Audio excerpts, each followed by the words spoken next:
There are moments in life when a single sentence spoken to the wrong person can shift your destiny in the worst possible way. Words can open doors, but they can also summon battles you were never meant to fight. What if the things you share casually are the very things the enemy uses against you? What if silence, not explanation, is the shield God intended for your future? The truth is simple but sobering. God has commanded that there are certain things you must never reveal, not to your friends, not to your family, not even to the people you trust most. Why? Because some information is sacred.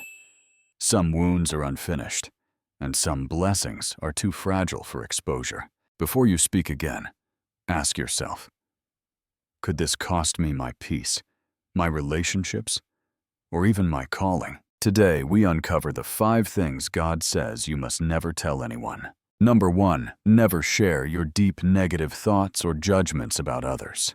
The first thing God warns you never to reveal is the deep negative thoughts or quiet judgments you hold about others. Not because those thoughts aren't real, but because speaking them out loud can create damage far beyond what you intend. Words have a way of traveling, changing shape, shifting tone, reaching ears they were never meant to reach. And once they leave your mouth, you can't control the story they become. In Proverbs 21:23, it teaches, "Whoever keeps his mouth and his tongue keeps himself out of trouble." God knows the weight of a spoken judgment. He knows how quickly it can divide friendships, poison trust, and expose your heart. Consider Miriam, the sister of Moses. She didn't attack him publicly. She simply murmured a judgment in private. Yet God heard it, and the consequence was severe. Her quiet criticism became a loud lesson. Words spoken in secrecy still echo before heaven. When you speak negatively about someone, you don't just expose their flaws. You expose your vulnerability. You reveal insecurities, bitterness, and places in your spirit that the enemy would love to exploit. Sometimes silence isn't agreement. It's protection. It guards relationships, reputations, and most importantly, your own heart. Before you express that judgment, ask yourself, will this heal anything? Will it honor God? Will it protect peace? Most of the time, the answer is no. And that is why God calls you to swallow certain thoughts, pray through them. Let Him handle what your emotions cannot. Your voice is powerful. Use it to bless, not to wound. Use it to speak life. Number 2, never reveal your exact wealth or savings. The second thing God warns you to keep private is your exact wealth, income, or savings. Money is not just a number. It is a doorway to envy, misunderstanding, and unnecessary spiritual battles. When people know exactly what you have, their hearts can shift. Affection becomes competition. Loyalty becomes calculation. Support becomes expectation.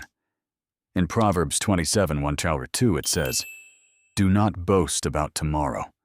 Let another praise you, not your own mouth." Wealth, when exposed, often becomes a silent invitation for jealousy or exploitation. Look at the story of Joseph. His father's favor was not money, yet it still stirred deep envy among his brothers.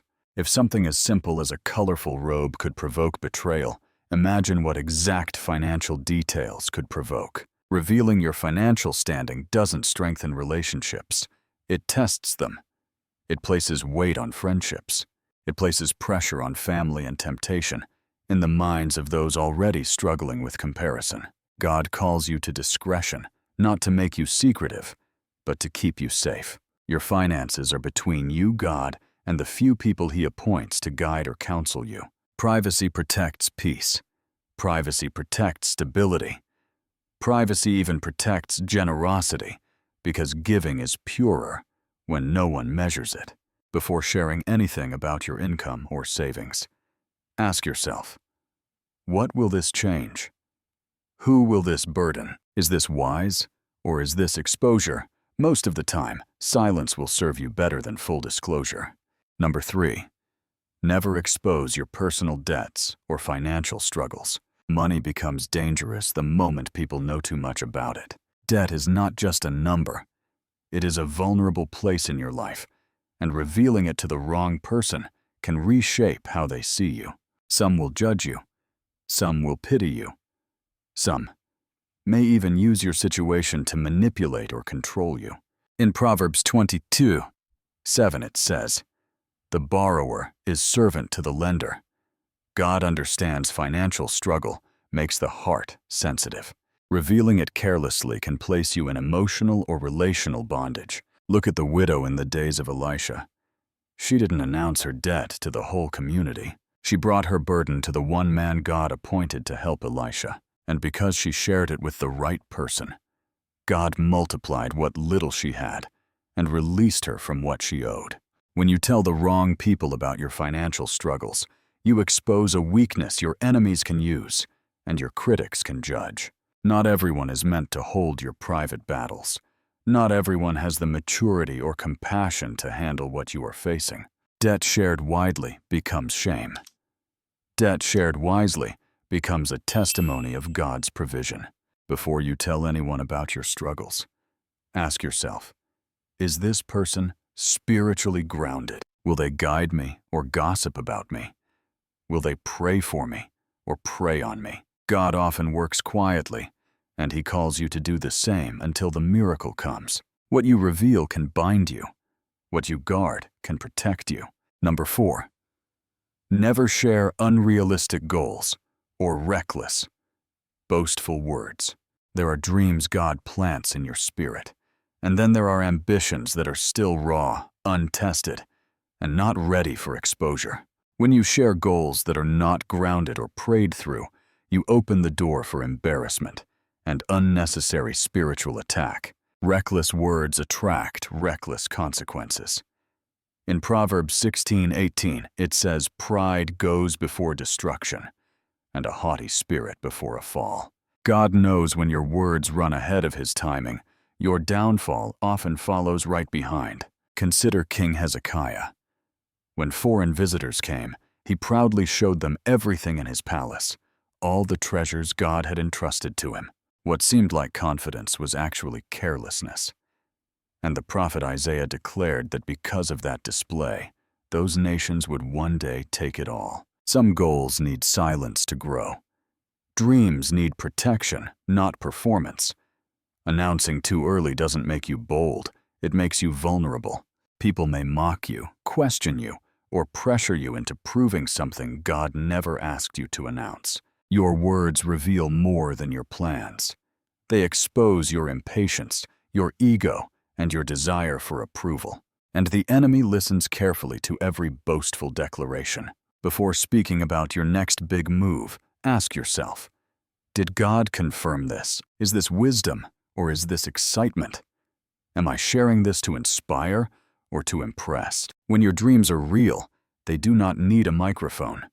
They need maturity. Let your results speak. Let your silence protect. Let God reveal your future when the time is right. Number 5, never confess your biggest failures or deepest mistakes too soon.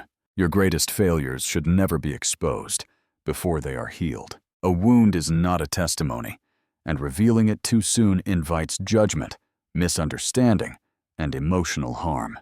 People rarely hold your mistakes with the same grace God does. Some will weaponize them. Some will define you by them. Others will store them for a moment of advantage. Proverbs 10:19 says, "When words are many, sin is not absent, but whoever restrains his lips is wise." God understands that premature confession doesn't free you, it weakens you. Consider Samson.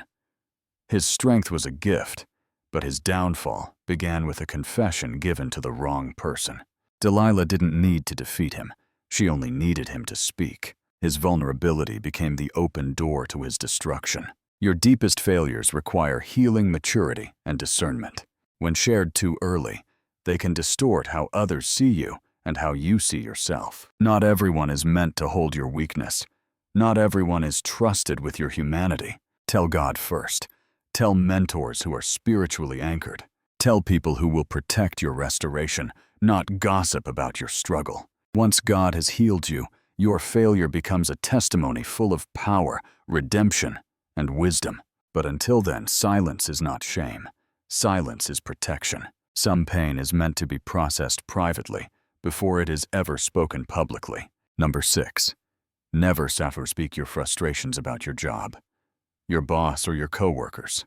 Your workplace frustrations may feel justified, but sharing them with the wrong people can destroy your credibility and reputation. Complaints travel fast, and once spoken, they return distorted, exaggerated, and used against you.